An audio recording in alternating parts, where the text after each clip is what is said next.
Dalam konvoi presiden dengan pengawalan ketat, sebuah tragedi terjadi di Dallas, Texas. Presiden Amerika Serikat ke-35, yaitu John F. Kennedy, atau dikenal juga dengan JFK, tewas terbunuh dalam penembakan misterius pada tanggal 22 November di tahun 1963.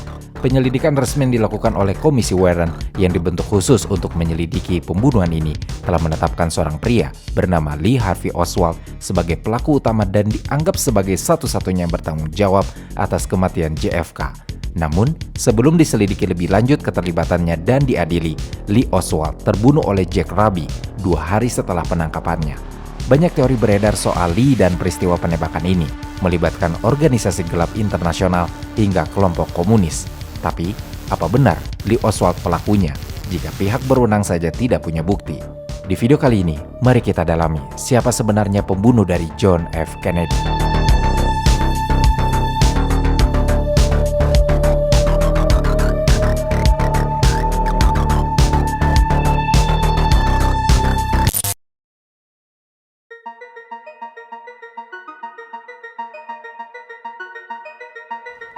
JFK saat itu sedang berada di Dallas, Texas dengan tujuan perjalanan politik untuk meredakan perselisihan di Partai Demokrat antara kaum liberal Ralph Yarborough dan Don Yarborough serta Gubernur Texas yaitu John Connally yang konservatif. Awalnya John Connally menolak usulan diadakannya konvoi, tetapi JFK sendiri bersikeras dan meminta agar diatur rute konvoi kepresidenan supaya dia dapat melihat dan dilihat oleh masyarakat Dallas. Namun, nahas, karena itu menjadi konvoi terakhirnya sebelum JFK ditembak pada pukul 12:30, 2 peluru mengenai JFK saat mobil limusin yang membawanya bersama sang istri serta John Connally melintas melalui Dealey Plaza. 3 tembakan terdengar, 2 mengenai JFK, 1 peluru mengenai punggung di mana peluru ini keluar melalui tenggorokannya. 1 peluru lainnya mengenai kepala, peluru terakhir tampaknya mengenai John Connally yang juga terluka cukup parah. Setelah ditembak, sebenarnya JFK masih hidup, tapi kondisinya langsung kritis setelah peluru menembusi tubuhnya. Dia pun dilarikan ke rumah sakit Parkland, tapi 30 menit kemudian, JFK dinyatakan meninggal dunia tepat di jam 1 siang. Usianya baru 46 tahun ketika wafat.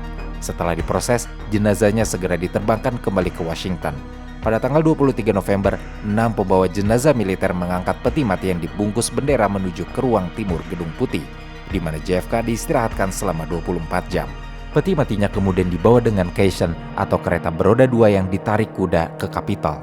Ratusan ribu orang mengantri untuk melihat JFK dalam peti mati yang dijaga ketat sebelum upacara pemakaman yang diadakan pada tanggal 25 November di Katedral St. Matthew di Washington DC. Misa Requiemnya dipimpin oleh Kardinal Richard Cushing yang saat itu menjabat sebagai Uskup Agung Boston. Acara pemakaman JFK dihadiri sekitar 1.200 tamu, termasuk perwakilan dari 90 negara. Baru setelah kebaktian, JFK dimakamkan di Pemakaman Nasional Arlington yang ada di Arlington County, Virginia. Beloved Jack Kennedy, 35th President of the United States.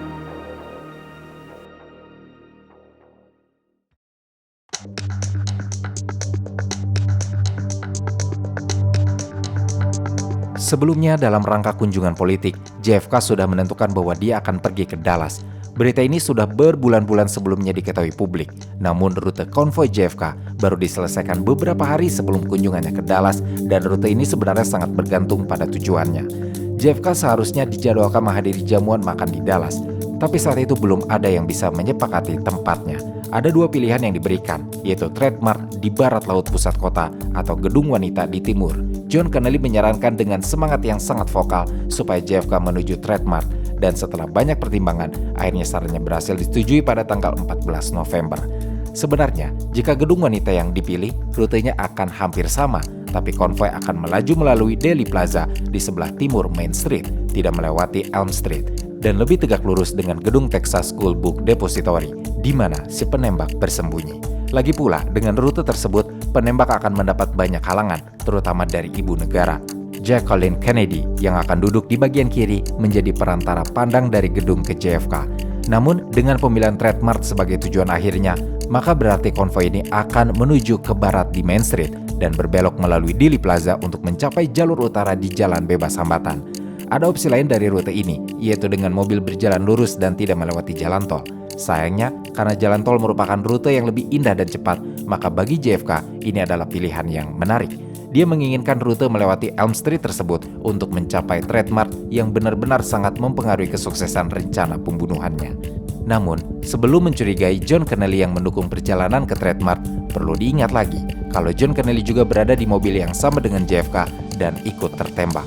Dia terluka parah akibat insiden ini. John Kennedy juga sebelumnya sudah menentang konvoi panjang dan lebih memilih rute cepat dari bandara menuju trademark yang tidak akan melalui Dealey Plaza sama sekali. Tapi JFK menolaknya dengan alasan ingin melihat dan dilihat rakyat. Pilihan JFK yang membawanya menuju petaka.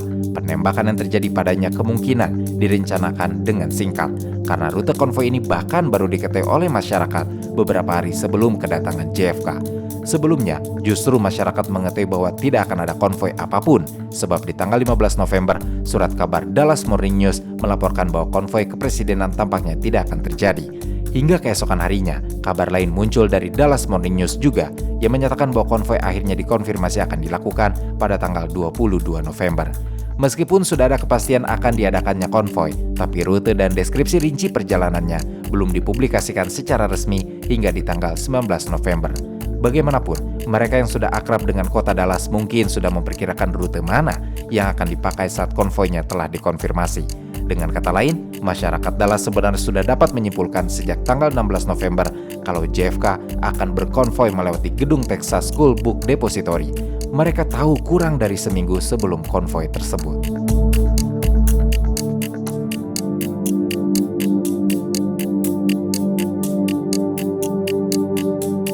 Sekitar 10 atau 5 menit sebelum penembakan, jalanan di sekitar Main Street, Elm Street, dan Houston Street sudah dipadati oleh lautan manusia yang berjajar untuk melihat JFK melintas. Sesekali dari mereka melirik ke gedung Texas School Book Depository. Ada pasangan muda yang menunggu konvoi di tepi timur Houston Street. Mereka adalah Arnold dan Barbara Rowland. Sekitar 15 menit sebelum penembakan, Arnold mengaku bahwa dia melihat seorang pria berkulit putih di jendela paling barat yang ada di lantai 6 gedung Texas School Book Depository. Pria itu katanya memegang senapan. Tatapannya tertuju pada Houston Street. Meski saat itu Arnold berdiri hanya beberapa meter dari petugas kepolisian, tapi Arnold memilih untuk tidak melaporkan tentang keberadaan pria bersenjata tersebut. Ini karena Arnold berpikir bahwa pria bersenjata itu merupakan agen rahasia yang ditugaskan untuk melindungi presiden.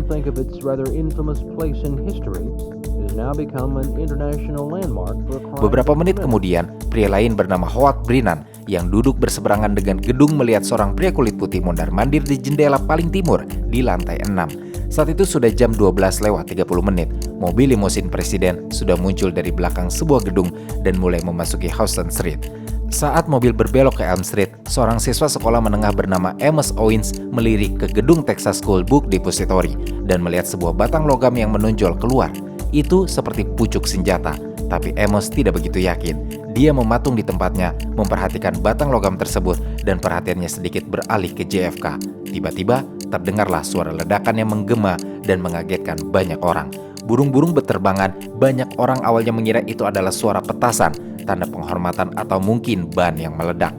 Beberapa orang bahkan ada yang mulai tertawa karena mereka pikir ledakan itu hanyalah lelucon. Namun, saksi lain bernama James Worrell yang berdiri lebih dekat dengan gedung Texas School Book Depository mengira bahwa ledakan itu berasal dari atas gedung. James Worrell mendongakkan kepalanya dan perkiraannya tidak meleset. Di salah satu lantai teratas, mata James Worrell melihat laras senjata yang menyembul keluar dari jendela. Ketika dia masih memperhatikan pucuk senapan itu, tembakan kedua akhirnya terlepas dan suaranya menggema kembali di Dealey Plaza. James dan Amos sama-sama menyaksikan hentakan mundur dan kilatan api dari pucuk senapan laras panjang. Howard sendiri baru menyadari apa yang terjadi. Setelah awalnya dia mengira itu adalah bunyi petasan yang dilempar dari gedung depositori. Dia melihat pria yang tadinya berjalan-jalan mondar-mandir kini membidikan senapannya. Howard berkata bahwa dia hanya bisa dengan yakin mengatakan mendengar 2 tembakan, walaupun ada kemungkinan 3 tembakan sebenarnya sudah terlepas. Kesaksiannya juga disertai dengan pernyataan bahwa pria bersenjata itu melepaskan tembakan terakhir, tapi senapannya tidak keluar dari jendela seperti sebelumnya. Penembaknya mundur menjauh dari jendela. Robert Jackson, fotografer media, berkata bahwa dia juga melihat pucuk senapan yang perlahan mundur dan masuk ke dalam gedung, tapi tidak dapat melihat orang yang menggunakan senapan tersebut. Sementara Amos, dia bilang hanya bisa melihat tangan yang memegang senapan tersebut. Mereka yang berjarak sangat dekat hampir tidak bisa memberikan kesaksian untuk mendeskripsikan pelakunya. Tapi justru Arnold Rowland yang jaraknya cukup jauh dari gedung bisa memberikan deskripsi yang lebih mendasar. Dia memberikan keterangan bahwa pelaku diperkirakan usianya di awal atau mau memasuki 30-an. Punya tubuh yang ramping, berkulit putih, rambutnya gelap, dan beratnya mungkin antara 64 hingga 68 kg. Sementara Howard yang berseberangan dengan gedung mengatakan hal yang hampir mirip dengan Arnold. Dia bilang bahwa pelakunya adalah seorang pria yang tingginya kira-kira 178 cm dan punya bobot sekitar 73 hingga 79 kg. Tubuhnya ramping, berambut gelap kecoklatan, dan usianya di awal 30-an. Deskripsi ini akan menjadi ciri utama dari pelaku penembakan JFK yang dikabarkan ada di lantai 6 gedung Texas School Book Depository saat tragedi itu berlangsung. Ciri-ciri ini juga dicocokkan akan mengarahkan petugas pada salah satu pekerja di gedung Texas School Book Depository, pria bernama Lee Oswald, yang saat itu baru berusia 24 tahun, bertubuh ramping, berkulit putih, rambutnya berwarna coklat gelap, tingginya mencapai 177 cm, dan bobot tubuhnya 59 kg. Sebelum itu, saat peluru pertama dilepaskan, polisi bernama Marion Baker yang mengendari sepeda motor baru saja berbelok dari Main Street ke Houston Street. Dia mendengar suara tembakan dan mendeteksi arah datangnya suara menuju gedung Texas School Book Depository. Begitu masuk, Marion disambut oleh Roy Trolley, pengawas gedung yang mengarahkannya langsung ke lift. Tapi saat itu lift di lantai dasar tidak tersedia. Roy dan Marion sempat berteriak ke lantai atas untuk menurunkan lift, tapi tidak ada yang merespon. Roy dan Marion terpaksa berlari melewati tangga, dan begitu sampai di lantai 2, mereka bertemu Lee Oswald di ruang makan. Pertemuan itu singkat, tidak lebih dari 30 detik, dan Lee tampak tenang sekali sehingga tidak ada yang curiga padanya. Roy dan Marion meninggalkan ruang makan, pergi menuju lantai teratas dan mencapai rooftop. Mereka mencari keberadaan si penembak untuk beberapa saat, tapi tidak menemukan jejak apapun. Salah satu karyawan bernama Geraldine Reed masuk ke dalam gedung setelah menyadari terjadi penembakan. Dia pergi ke lantai 2 di mana Lee masih terlihat. Itu sekitar 2 menit setelah penembakan. Namun, kemudian Lee diketahui pergi meninggalkan gedung. Dia sempat berpapasan dengan seseorang di antara Robert McNeil atau Pierce Allman yang sedang mencari telepon di pintu masuk. Lee kemudian terlihat menaiki bus yang jaraknya beberapa blok di sebelah timur Elm Street. Penembakan membuat jalanan menjadi macet total dan Lee terpaksa turun dari bus untuk memanggil taksi. Dia pun kembali ke apartemennya di Oak Cliff yang berlokasi di barat daya Dallas. Lee mengganti pakaiannya, mengambil pistol, lalu bergegas pergi lagi. Petugas polisi bernama Tippit yang sedang melakukan patroli tidak sengaja bertemu dengan Lee sekitar 45 menit setelah penembakan. Tapi yang mengagetkan Tippit adalah, begitu dia keluar dari mobil patrolinya, entah kenapa, Lee langsung mengeluarkan pistol dan melepaskan 4 tembakan secara berurutan.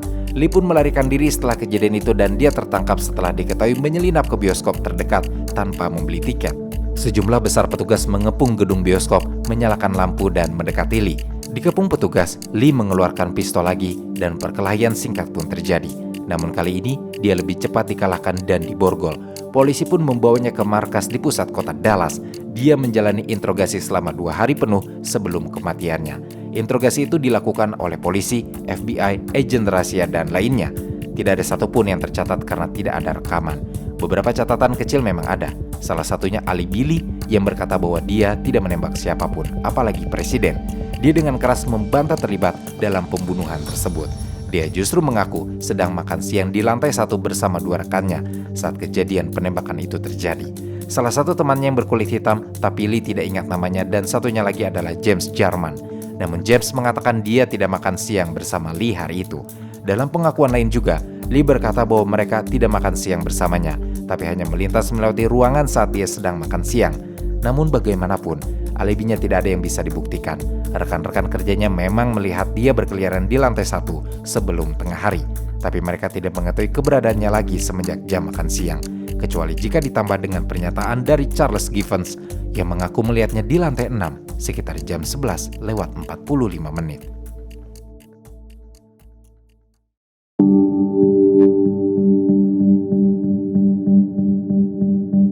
Lee Harvey Oswald, pria yang kemudian diburu dan ditangkap polisi di hari kejadian penembakan ini, punya jejak yang sedikit membingungkan. Semuanya bermula dari Wesley Fraser, pria asal Irving yang berhasil membuatnya bekerja di Texas School Book Depository. Awalnya di bulan September 1963, agen tenaga kerja menghubungi Wesley untuk mengabarkan bahwa ada lowongan pekerjaan yang berpotensi untuknya di Texas School Book Depository yang berlokasi di Dallas. Meskipun jaraknya lumayan jauh, tapi mempertimbangkan bahwa dirinya butuh pekerjaan, akhirnya Wesley tetap datang melamar di tanggal 13 September 1963. Wesley menemui Roy Truly, pengawas gedung yang sedikit mewawancarainya dan langsung dipekerjakan hari itu juga. Rencananya Wesley akan pulang pergi dari Irving ke Dallas selama bekerja. Di Irving, dia tinggal bersama kakak perempuannya yang bernama Linnie Randall dan mereka punya salah satu tetangga bernama Ruth Payne. Suatu hari di tanggal 14 Oktober 1963, Linnie dan Ruth minum kopi bersama di rumah Ruth. Di sana ada Marina Oswald, teman Ruth yang merupakan imigran Rusia dan istri dari Lee Oswald. Marina hampir tidak bisa berbahasa Inggris saat itu dan baru tinggal beberapa minggu bersama Ruth. Salah satu alasannya karena Lee menganggur hingga mereka tidak punya uang untuk membayar sewa tempat tinggal. Linnie yang merasa simpati pada Marina akhirnya mengatakan bahwa di tempat kerja Wesley, yaitu Texas School Book Depository, sedang dibutuhkan tenaga kerja baru. Ini kabar baik bagi Marina dan Ruth. Mereka pun segera masuk ke dalam rumah untuk menelpon Roy Truly, menanyakan tentang pekerjaan yang tersedia, dan mereka akhirnya mendapatkan kesempatan wawancara kerja untuk Lee keesokan hari di tanggal 15 Oktober. Roy menerimanya, tapi Lee baru bisa mulai bekerja di tanggal 16 Oktober 1963. Ini sebulan sebelum rencana konvoi ditentukan. Lee juga hanya dipekerjakan untuk sementara selama depositori kekurangan staf. Jadi Roy sudah mengatakan bahwa Lee akan diberhentikan sewaktu-waktu jika pekerja tetap sudah ada atau ketika waktu sibuk telah berakhir. Roy mengaku bahwa sebenarnya yang diterima bukan hanya Lee. Awalnya juga Roy ingin menempatkan Lee di gedung lain yang berjarak 2 blok dari gedung Texas School Book Depository. Tapi karena Lee datang lebih dulu dan saat itu ada kebutuhan mendesak di depository, akhirnya Roy menempatkannya di sana. Ini sebenarnya menjadi pertanyaan besar yang belum terjawab, karena jika memang Lee bekerja untuk konspirasi gelap seperti dugaan banyak pihak, seharusnya dia tidak perlu memilih cara panjang yang berputar-putar lewat penyaluran tetangganya ke Texas School Book Depository.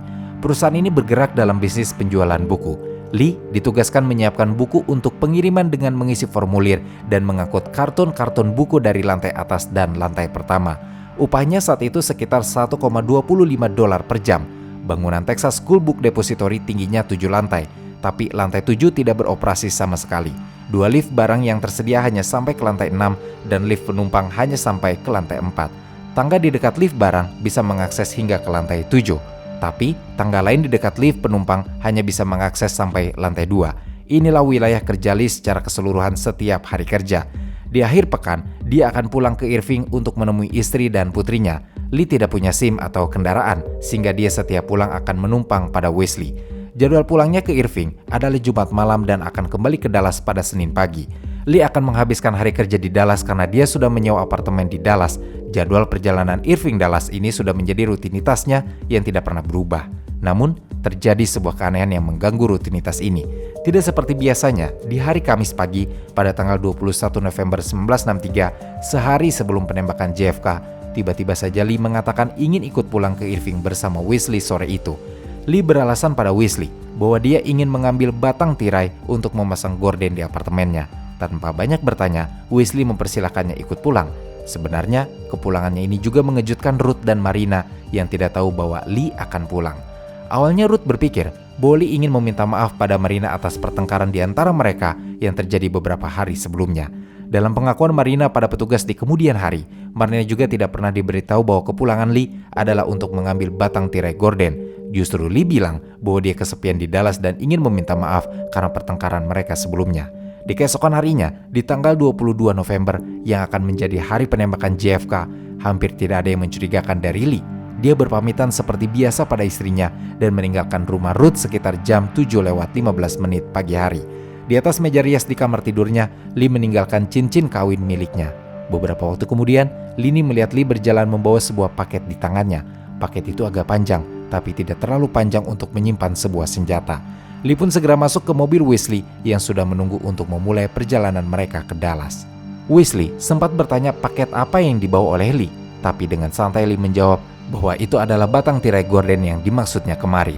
Wesley tidak terlalu curiga meskipun terjadi beberapa keanehan pagi itu. Seperti misalnya Lee yang lupa membawa tas bekal, padahal biasanya jika dia habis bertemu istrinya, dia pasti akan membawa tas bekal.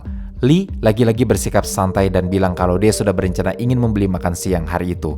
Wesley tidak mempermasalahkannya lagi. Dia tancap gas menuju Dallas dan tiba beberapa menit sebelum jam 8. Biasanya Wesley dan Lee akan berjalan bersama dari tempat Wesley memarkirkan mobil menuju gedung kantor mereka. Tapi hari itu, Lee yang meraih paketnya dan segera masuk ke dalam gedung tanpa menunggu Wesley. Kedatangan Lee dilihat oleh salah satu rekan kerjanya, yaitu Jack Dougherty, tapi dia mengaku bahwa tidak melihat Lee membawa paket berisi batang tirai yang diceritakan ketika memasuki gedung, atau dia tidak terlalu memperhatikan Lee saat masuk. Bagaimanapun, aktivitas kerja mereka sudah harus dimulai hari itu. Lee tidak melakukan perilaku aneh. Dia bekerja seperti biasa yang digambarkan oleh Roy sebagai pekerja di atas rata-rata yang senang menyendiri. Lee sangat rajin dan telaten melakukan pekerjaannya, tetapi bagi teman-temannya, dia sangat misterius. Dikatakan misterius karena memang Lee jarang bicara dan bercerita. Bahkan beberapa temannya berkata bahwa Lee bukan tipe orang yang senang berbaur dengan pekerja lain. Namun, sempat terjadi beberapa pengecualian dalam sikap misteriusnya ini. Salah satunya bahkan terjadi di Jumat pagi itu. James Jarman mengenang kejadian yang terjadi sekitar jam 10 pagi. Itu 2 jam setengah sebelum penembakan.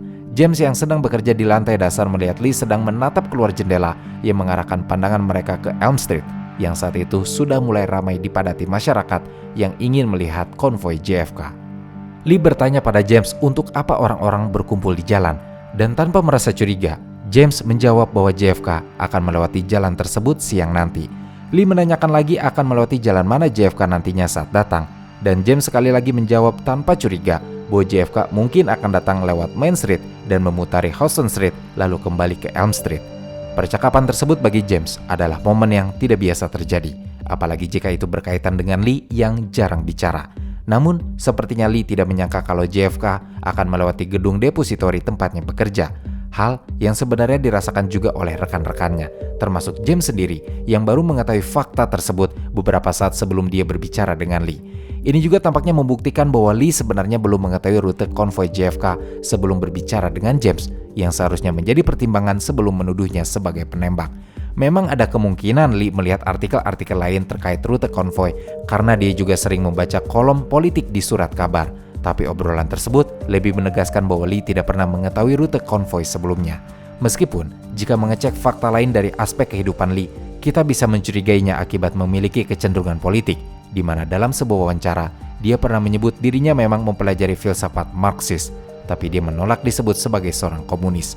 Kecurigaan lain bisa timbul lewat sikap mengherankan yang ditunjukkan Lee sebagai seorang yang paham politik.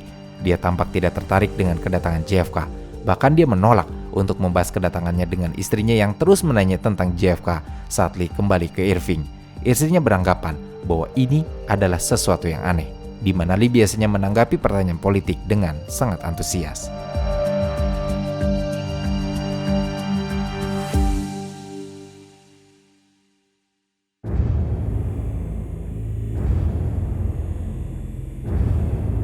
Di tanggal 22 November, di pagi hari, segelintir karyawan sudah ditugaskan untuk memasang lantai kayu lapis baru di lantai 6 gedung.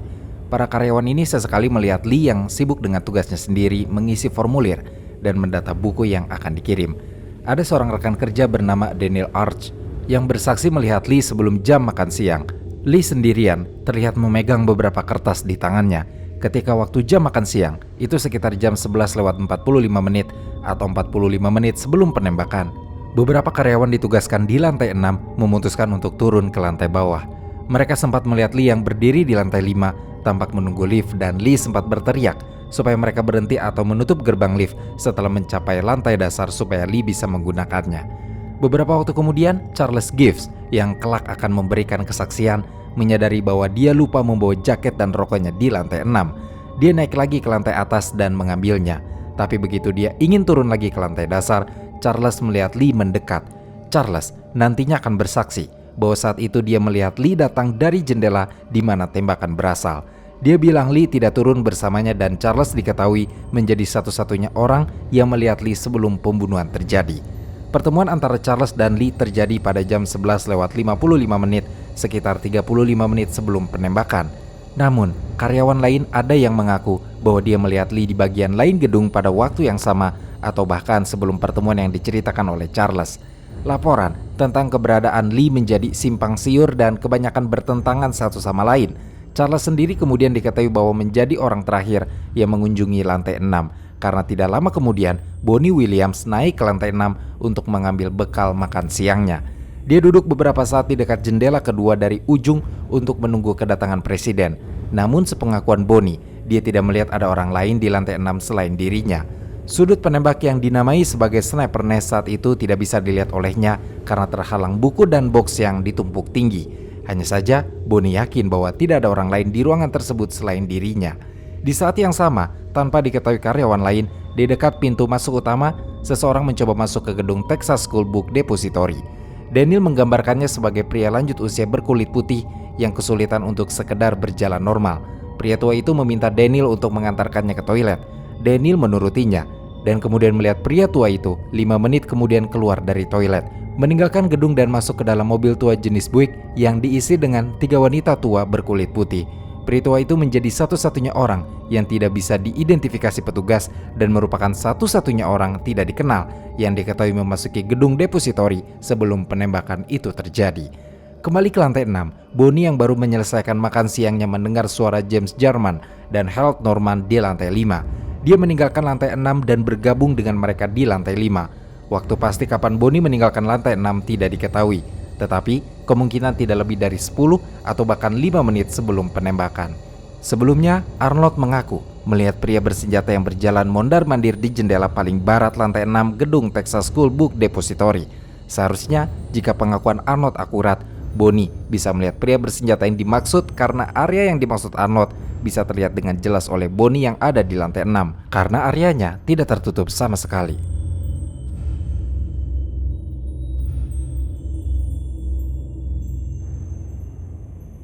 Kesaksian Arnold kemudian bertambah dengan menyatakan bahwa 5 menit sebelum penembakan, dia melihat seorang pria tua berkulit hitam yang bersandar keluar jendela di paling timur lantai 6. Tampaknya, Arnold mulai salah mengira lantai 5 sebagai lantai 6 karena saat itu di lantai 5 gedung sedang ada James, Bonnie, dan Harold yang ketiganya merupakan pria kulit hitam. Mereka adalah karyawan kulit hitam yang diketahui menyaksikan konvoi dari lantai atas. Arnold sempat ditanya ulang perihal kejadian ini setelah penembakan, tapi jawabannya berubah dan dia tampak menunjukkan ketidakkonsistenan. Arnold bilang bahwa pelakunya kurus, pria yang tua, rambutnya botak atau setidaknya tampak botak. Usianya kira-kira 50-an, tingginya kurang lebih 178 cm dan punya bobot sekitar 60 kg. Kesaksian ini tidak bisa diterima oleh polisi karena Barbara pasangannya berkata bahwa Arnold sering berbohong dan mengarang cerita. Dua pejabat di sekolah menengah terpisah di mana Arnold pernah menjadi siswanya bahkan memperingatkan pihak berwenang untuk tidak langsung mempercayai ucapan Arnold karena Arnold dikenal suka mengarang cerita, meskipun itu untuk kepentingan penyelidikan. Petugas menghapus namanya dari daftar saksi kredibel. Petugas pun mendapatkan kesaksian lain dari Caroline Walter yang mengatakan bahwa dia melihat pria berambut pirang atau coklat muda di salah satu jendela yang ada di lantai 4 atau 5. Namun, karena jendela di lantai 4 diketahui tertutup, sehingga kemungkinan Caroline sebenarnya melihat pria tersebut di lantai 5 atau 6. Pria yang dilihatnya ini memegang senapan dan di sebelahnya ada pria lain yang memakai jas coklat. Dia berpikir bahwa itu adalah pengawal presiden, jadi dia tidak melaporkannya ke polisi. Amos Owens mengaku bahwa dia melihat kepala pelaku, tapi mendeskripsikannya sebagai pria berkepala botak di bagian tengah. Jika pengakuan Amos ini benar, maka bisa dipastikan bahwa bukan Lee pelakunya karena dia tidak punya bagian rambut yang botak. Rambutnya tebal dan hanya bagian depannya yang terlihat tipis, tapi sama sekali tidak botak. Sekitar 15 tahun setelah kejadian juga, ada seorang pria yang terlacak oleh wartawan. Pria ini bernama Johnny Powell dan dia sedang berada di gedung lain di Houston Street, di mana Johnny mengaku melihat dua pria yang sedang mengutak-ngatik teropong senapan di titik sniper nest. Namun, sayangnya penggambaran Johnny tidak rinci dan rentan terkena distorsi karena waktu kejadian yang sudah lama. Johnny hanya bilang bahwa kedua pria yang dilihatnya ini bukan pria berkulit putih, tapi juga tidak hitam. Warna kulitnya hanya sedikit lebih gelap. Dua orang yang dilihatnya bisa saja sebenarnya adalah Bonnie, James, dan Harold. Selain Johnny, ada kesaksian yang dikhawatirkan terdistorsi oleh ingatannya sendiri. Kesaksian ini berasal dari Richard Carr yang saat kejadian berjarak sekitar 230 meter dari gedung depositori. Menurut Richard, dia melihat seorang pria berkulit putih di lantai 7 yang mengenakan topi, kacamata, dan jas olahraga. Setelah penembakan, Richard berlari ke bawah dan melihat apa yang dia yakini sebagai orang yang sama dengan pelaku penembakan sedang berlari ke arah selatan Houston Street dan dia berbelok ke kiri untuk dijemput oleh mobil station wagon. Namun, beberapa tahun kemudian, cerita Richard ini berubah. Dia bilang kalau pria yang dimaksudnya terlihat di lantai 5, lalu dia keluar ke lantai bawah bersama dua temannya melalui pintu belakang, di mana mereka dijemput oleh mobil station wagon yang terpisah. Kesaksiannya hampir mirip dengan James Worrell yang mengaku melihat pria muncul dari pintu belakang depositori sekitar 3 menit setelah penembakan.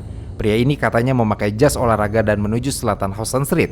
Ada sedikit perbedaan dalam versi James dan Richard. Jika Richard melihat si pelaku sebagai orang bertubuh kekar dan bertopi, justru James melihatnya sebagai orang yang ramping dan tidak bertopi. Seharusnya kejadian ini tidak masuk akal, karena jika memang itu pelaku penembakan, harusnya pelaku pergi ke utara menjauhi lokasi kejadian, bukan malah ke selatan. Penyelidikan ini berjalan jauh lebih rumit. Tidak ada yang tahu persis berapa banyak masyarakat yang datang untuk melihat konvoi di dekat Dealey Plaza saat penembakan itu terjadi. Tapi yang jelas, lebih dari 100 orang akhirnya diperiksa oleh gabungan pihak berwenang, dibantu oleh jurnalis dan beberapa pihak resmi lainnya. Berbagai upaya sudah dilakukan untuk mengungkap teka-teki ini. Mayoritas saksi telah sepakat bahwa mereka mendengar 3 suara tembakan, tapi sumbernya dipertanyakan. Ada yang mengaku mendengar suaranya berasal dari gedung Texas School Book Depository, tapi ada pula yang mengaku bahwa itu berasal dari Grand Signal yang berjarak di timur gedung. Terlalu banyak pendapat dan kesaksian, tapi buktinya sangat minim sekali. Pada puncaknya, banyak orang akhirnya menyimpulkan bahwa ada 2 penembak yang ditempatkan di 2 titik, yaitu di gedung Texas School Book Depository dan di Grand Signal. Roger Craig, deputi sheriff dalam kasus ini, berkata bahwa dia sendiri tidak dapat memastikan arah datangnya suara. Dia hanya bilang kalau ada suara tembakan asli dan sisanya adalah gema. Para karyawan di dalam gedung memberikan kesaksian yang berbeda. Eddie Piper di lantai pertama mendengar 3 tembakan yang berasal dari dalam gedung. Di lantai 3, Edna Case dan Sandra Ellerson tidak mendengar apapun. Steve Wilson di lantai yang sama mendengar 3 tembakan dari barat. Sementara di lantai 4, Ellie Dorman, beberapa tembakan datang dari gedung di seberang jalan. Victoria Adams mengaku mendengar 3 tembakan dari barat.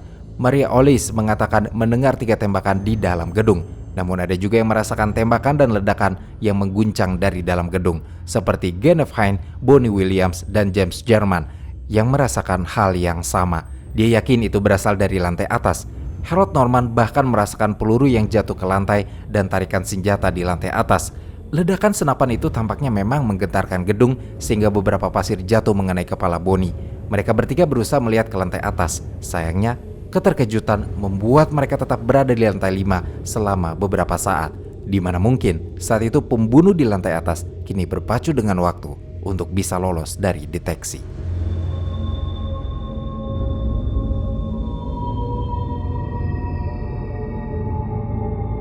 Lee diketahui menjadi satu-satunya orang yang meninggalkan gedung setelah penembakan. Penyidik dari kepolisian segera menggeledah gedung depository dengan menjadikan lantai 6 sebagai perhatian utama. Tumpukan box dan buku di sudut ruangan dekat jendela menarik perhatian Deputi Luke Money, di mana 3 selongsong peluru yang sudah digunakan ditemukan. Ada sebotol minum bersoda Dr. Pepper dan beberapa tulang ayam, sisa makanan yang dimakan oleh Bonnie Williams. Sisa makanan serupa juga ditemukan di sniper nest. Tidak ada catatan lain yang bisa ditemukan terkait keberadaan jejak si penembak. Terkait selongsong peluru, menurut Luke Money, Deputi William Fritz telah merusak barang bukti dengan memindahkannya sebelum difoto sebagai barang bukti. Di tengah kerumunan penyidik itu, ada seorang jurnalis bernama Thomas Allier merekam sebagian besar upaya pencarian pelaku. Sekitar beberapa tahun kemudian, dia membuat 3 klaim yang sebagian besar konsisten dengan klaim Luke Money tentang barang bukti. Selain peluru bekas dan senapan, pihak berwenang juga menemukan satu bukti penting lainnya. Mereka menemukan amplop kertas coklat yang cukup mirip dengan kertas yang membungkus buku, tapi bungkus ini terlihat panjang dan tipis. Bungkusan tersebut ditemukan di sudut yang kosong secara mencurigakan. Detektif Robert Studebaker yang baru bekerja sebagai asisten forensik kurang dari 2 bulan lalai menjelaskan mengapa dia tidak memfoto bungkus kertas coklat tersebut. Namun dia membela diri dengan mengatakan bahwa tidak ada seorang pun yang mencari kantong kertas coklat tersebut. Polisi patroli Elwin Brewer yang juga melihat kertas itu beranggapan bahwa itu adalah kertas yang dipakai untuk membungkus senjata yang digunakan si pembunuh. Kemungkinan itu adalah paket yang dibawa oleh Lee, paket yang disebutnya sebagai batang tirai Gordon. Kesaksian Jack Dougherty yang bilang tidak melihat Lee membawa paket tidak dapat dibenarkan karena menunjukkan inkonsistensi. Polisi lebih mempercayai Wesley dalam kesaksiannya. Namun Lini dan Wesley yang melihat Lee membawa paket membantah kalau paket itu dibungkus dengan kertas coklat. Mereka bilang bahwa paket yang dibawanya tidak begitu panjang. Itu mungkin hanya cukup untuk menyimpan senapan dalam keadaan dibongkar. Penyelidikan yang lebih dalam mengungkap bahwa lem dan kertas yang digunakan untuk membuat kantong kertas coklat cocok dengan lem dan kertas yang digunakan untuk membungkus buku untuk pengiriman di lantai pertama gedung. Tidak hanya itu, sidik jari dan telapak tangan yang mirip dengan Lee juga ditemukan di kantong tersebut. Namun, banyak pihak yang menolak bahwa paket yang dibawa Lee dengan kantong kertas yang ditemukannya adalah barang yang sama. Beberapa berargumen justru menyatakan bahwa kantong itu dibuat oleh pihak berwenang untuk menjebak Lee. Namun, memang tidak ada batang tirai yang ditemukan di gedung depositori. Lee juga sebenarnya sudah memasang tirai di kamar apartemennya di Dallas. Jadi ada kecurigaan bahwa alasannya pulang ke Irving sebenarnya untuk mengambil senapannya yang disembunyikan di gedung rumah Ruth. Ketika senapan ditemukan di lantai 6, Captain Fritz yang diberitahu tentang hilangnya Lee dari TKP segera meninggalkan gedung dan kembali ke markas polisi. Dia bilang ingin mencari Lee, tapi ternyata pria itu sudah ada di kantor polisi. Lee diinterogasi dan terus membantah dengan berbagai alibi. Sebenarnya ada pengakuan dari Caroline Arnold yang mengaku melihat secara sekilas ada pria yang nampaknya seperti Lee di lantai pertama saat 5 menit sebelum penembakan terjadi. Dia juga secara yakin mengatakan bahwa sebelumnya dia melihat Lee di ruang makan lantai 2, duduk sendirian di sana dan memakan makan siangnya. Namun tidak ada laporan lain yang menguatkan. Awalnya memang ada klaim kuat bahwa Lee berada di lantai 1 karena ada bukti foto. Tapi kemudian sosok yang ada telah diidentifikasi sebagai Billy Lovelady, seseorang yang mirip dengan Lee. Pada alibinya dengan polisi, Lee menempatkan dirinya di lantai 2 dari atas saat terjadinya penembakan. Meskipun dia tidak menyebutkan lantai berapa, tapi dia menceritakan percakapannya dengan teman kerjanya yang berkulit hitam, yang juga tidak dia sebutkan namanya. Kondisi itu sangat mirip dengan percakapan yang dijelaskan oleh Charles Gibbs. Ini artinya, tampak sepertinya Lee secara tidak sengaja menempatkan dirinya di lantai 6 selama penembakan. Lee tetap membantah keterlibatannya dengan alibinya sendiri. Mungkin apa yang dikatakannya juga sempat disalahpahami oleh petugas berwenang yang menyimpulkan sendiri bagaimana Lee melakukan pembunuhan. Lee juga tidak punya saksi yang membuktikan keberadaannya saat terjadi penembakan. Howard Brennan adalah satu-satunya yang mengira dia bisa mengidentifikasi pria bersenjata itu. Tapi dia menjadi tidak yakin setelah beberapa jam kemudian. Memang saat diminta mengidentifikasi di kantor polisi, dia menunjuk Lee, tapi terlihat keraguan dalam dirinya. Dia mengaku cemas karena mengira ini merupakan konspirasi komunis. Jadi, jika dia menunjuk pelakunya, mungkin dia dan keluarganya dalam bahaya. Dari kasus ini banyak kesaksian yang menjadi membingungkan dan tidak konsisten. Seperti kesaksian Charles Gibbs yang awalnya mengatakan bertemu dengan Lee pada jam 12:50 di lantai 1. Tapi dengan mudah mengganti pernyataannya dengan mengatakan bahwa dia menemui Lee di lantai 6 pada jam 12:55. Menurut Letnan Polisi Jack Reveal, kebanyakan dari para saksi ini mencoba menyembunyikan kebenaran atau dipaksa menyembunyikannya dengan imbalan uang dari para konspirator. Namun, tidak satupun dari mereka yang mampu menempatkan Lee dalam kondisi dia terbukti membawa senapan atau duduk di sniper nest sambil memegang senapan. Tidak pernah ada yang bisa membuktikan bahwa dia terlibat dalam pembunuhan. Thomas Allier yang menjadi jurnalis yang merekam proses pencarian barang bukti bahkan mengatakan di kemudian hari dengan menuduh bahwa petugas berusaha merusak bukti, memalsukan foto, dan berbohong di bawah sumpah.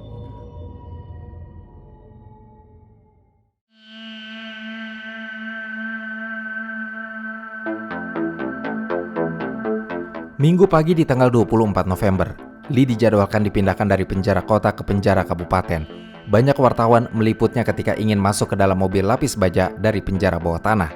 Keamanan diperketat saat itu, tapi bagaimanapun, Lee tertembak saat ingin berjalan masuk dan segera dilarikan ke rumah sakit Parkland. Dia sempat mendapatkan penanganan medis, tapi karena lukanya sangat parah, Lee tewas pada jam 13:07 di hari yang sama. Pelakunya ditangkap dan didakwa atas kasus pembunuhan. Dia bernama Jack Robertstein atau Jack Ruby. Sekitar 4 bulan setelah pembunuhan, Roy Truly dan Marian berpartisipasi dalam rekonstruksi kasar penembakan tersebut untuk mengatur waktu pergerakan mereka. Percobaan diulang 2 kali. Pada percobaan pertama, mereka membutuhkan waktu 1 menit 30 detik untuk mencapai ruang makan di lantai 2. Kemudian 1 menit 15 detik di percobaan kedua. Uji coba waktu ini dilakukan untuk menentukan apakah Lee dapat melepaskan tembakan dari lantai 6 dan masih berhasil melakukan tembakan kedua tepat pada waktunya untuk bisa mencapai ruang makan di lantai 2, di mana Roy dan Marian menemukannya. Jika terbukti tidak cukup waktu, maka Lee tidak mungkin menjadi pembunuhnya. Sejumlah rute berbeda telah diuji oleh mereka dan meskipun Lee secara teoritis dapat menggunakan salah satu lift dan tangga darurat, dalam praktiknya waktunya ternyata tidak cukup. Satu-satunya cara turun adalah dengan melalui tangga, dan kalau si pembunuh turun dari lantai 6 ke lantai 2 dalam waktu 1 menit 14 detik, waktunya bisa cukup. Oleh karena itu, ada kemungkinan Lee berhenti di lantai 2, mungkin setelah mendengar Roy berteriak ke arah lift, dan dia bersembunyi di ruang makan hanya beberapa saat sebelum kedatangan Roy dan Marian. Namun hal ini tidak sesederhana teorinya, karena Lee bukanlah satu-satunya orang yang menggunakan tangga untuk keluar dari gedung. Victoria Adam yang menyaksikan konvoi dari lantai 4 mengaku bahwa 30 detik setelah penembakan, dia berlari menuruni tangga menuju lantai pertama bersama Sandra Stiles. Namun mereka tidak melihat orang lain selain William Shelley dan Billy Lovelady di lobi kantor. Jika memang Lee turun melewati tangga, mereka harusnya bisa mendengar seseorang yang lain turun dari tangga saat mereka turun. Tapi Victoria mengatakan bahwa dia tidak melihat siapapun atau mendengar suara apapun ketika turun karena dia sendiri sibuk dengan dirinya. Langkah kakinya juga keras jadi suara lain tidak terdengar. Teori-teori yang ada pada akhirnya tidak pernah terbukti, dan Lee Oswald tetap menyandang gelar pembunuh dalam akhir hidupnya. Lee diketahui menembakkan 3 peluru dari lantai 6 gedung Texas School Book Depository, tempatnya bekerja selama sebulan sebelum penembakan. Polisi menemukan 3 selongsong peluru dan 1 senapan bolt action dari lantai 6 gedung. Dia diresmikan sebagai satu-satunya pelaku yang bertanggung jawab atas kematian Presiden John F. Kennedy di Dallas. Namun, banyak orang Amerika hingga saat ini menolak bahwa Lee bekerja sendiri seperti yang telah disimpulkan pemerintah dalam penyelesaian kasus yang kebanyakan dinilai telah cacat prosedur penyelidikannya.